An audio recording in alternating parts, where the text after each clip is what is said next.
The ancient Stoic philosophers had a lot of ideas for how to live the good life that might sound counterintuitive for us modern people. And one of those ideas is the idea of voluntary discomfort. To voluntarily put yourselves in situations of discomfort, both physically and mentally, in order to build resilience, to combat pettiness, and to build appreciation for what you have. And in today's video, I want to share 3 very different books that will give you an insight into this idea of voluntary discomfort. Let's go!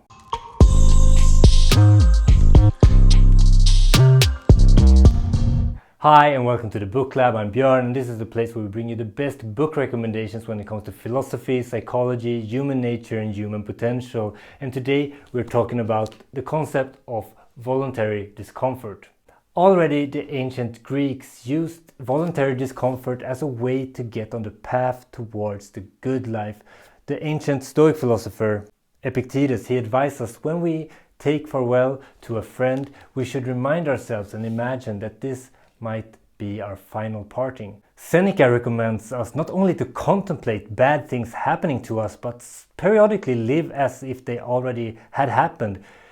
For example, periodically eat only simple foods and dress plainly for a while. Monsignus Rufus takes this concept even further and says that we should cause bad things to happen to us, that we from time to time should cause discomforts that could have easily been avoided.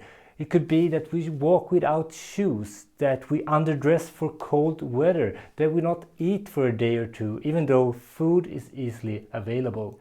This might sound like masochism, but it's actually a proven way to build resilience and to appreciate the blessings that have been bestowed upon us. Here are 3 books that will inspire you to lean into what's uncomfortable and help you discover the fruits you might reap from a wilder, tougher and more challenging lifestyle. I've chosen these books because they have helped me get off the couch and to introduce voluntary discomfort into my everyday life. They all attack the subject from very different angles, they have very different styles, and reading one of them won't devalue the value of reading the other 2. First out we have The Comfort Crisis by Michael Easter. We live in a cushioned and temperature-controlled world of comfort, and with every day that goes by we eliminate ever smaller annoyances, so we must be on track to a world of happiness, fulfillment and tranquility, right? Right?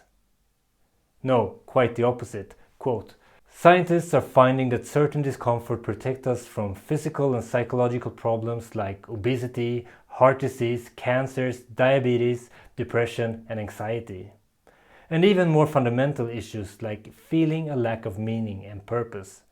In this book we find out why modern life is making us depressed and anxious, and it provides us with tools for how we can reintroduce the stressors that our ancestors faced every day and how we can become better because of it. The book contains the latest health research. We get to meet other people who practice voluntary discomfort, and we also get to follow the author on his journey to reintroduce discomfort into his life.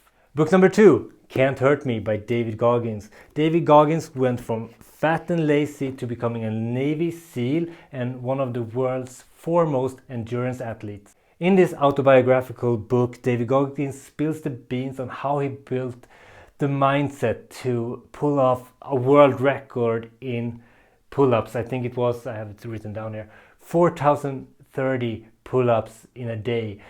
If someone can learn us about how to become mentally tough, then it's this guy. It's hard to read this book and not reevaluate where you set the bar for yourself. If you want to learn about voluntary discomfort, you have to consult the ancient Stoic philosophers. And the 3rd book I'm recommending is A Guide to the Good Life, The Ancient Art of Stoic Joy by William Irvine. Why would a Stoic put themselves in uncomfortable situations? Well, to build gratitude for what they already have, to prepare for future adversity, and to figure out what's actually valuable and what's not. Here's a few examples of what you as a modern Stoic can put yourself through to practice voluntary discomfort. Underdress for cold weather. Forgo pleasures such as having a glass of wine or watching your favorite show. Sleep on the floor instead of the bed. Eat only plain foods and drink only water for a week. Emulate poverty by dressing in shabby clothes and sleep under a bridge. Not drink anything for a day. Reading the comments on articles and videos on the internet to elicit angers and practice equanimity. Sleep without a pillow. I found this book early in my reading career, and no other book has impacted me the way this one has done. Not only did I find out about voluntary discomfort through this book, but also Stoic philosophy in general. This book stands out because it focuses on the practical aspect of philosophy. There's tons of different exercises and visualizations that you can do, and it's also adjusted to fit to work with modern life, even though the Stoic philosophers is up to 2000 years old. And that pretty much sums it up. Let me know in the comments if I forgot about any book or if there's another book that I should be aware of. I'd love to get reading tips from you. And while you're down there, push the like button and subscribe. It helps me reach more people with great books, and I want more people to read books like this. So the complete list is A Guide to the Good Life, Can't Hurt Me by David Goggins, The Comfort Crisis. See you next Thursday for more book recommendations and book reviews, and until then, Björn out.